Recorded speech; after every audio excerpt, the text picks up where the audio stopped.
bienvenue dans ma cuisine. Aujourd'hui, on va faire le napolitain au chocolat noir. Vous êtes prêts?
J'ai enlevé la plaque de cuisson.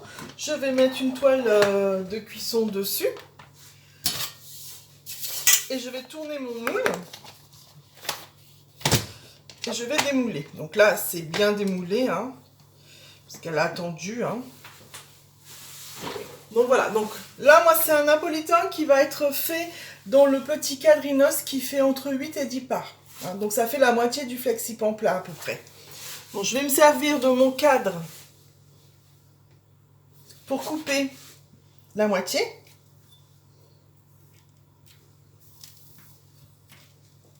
Voilà.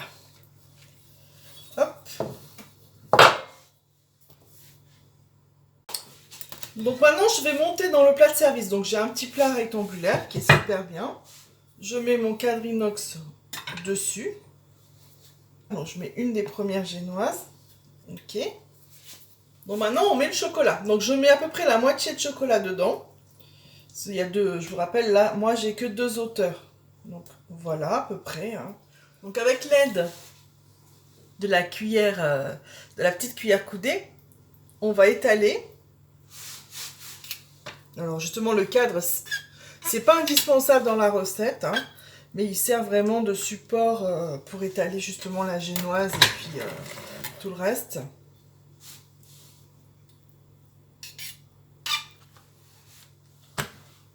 Là, je prends le flexipan, le petit flexipan plat qui était au chocolat. C'est ce que j'aime dans le petit, justement, c'est que je n'ai pas à couper ou je n'ai pas à mettre de cadre à l'intérieur quand je prépare mon napolitain, enfin ma génoise au chocolat. Donc là, j'ai plus qu'à reprendre ça. J'ai plus qu'à démouler, voilà, ma génoise, à la mettre dans mon moule, par-dessus, appuyer un tout petit chouïa pour faire adhérer.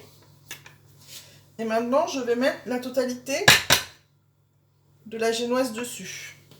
Enfin, de la génoise, pardon. La totalité qui me reste de ganache au chocolat.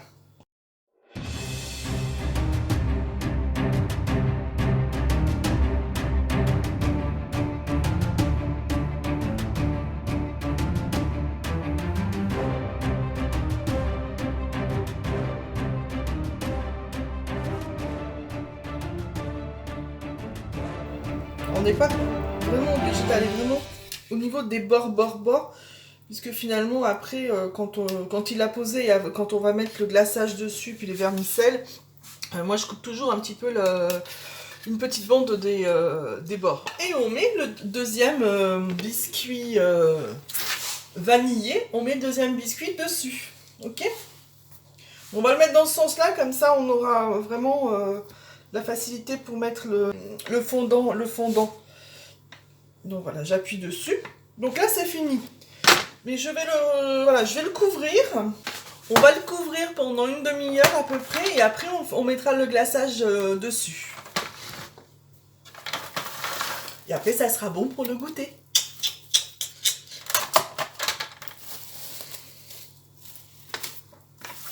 Voilà, au frigo comme ça pour l'instant.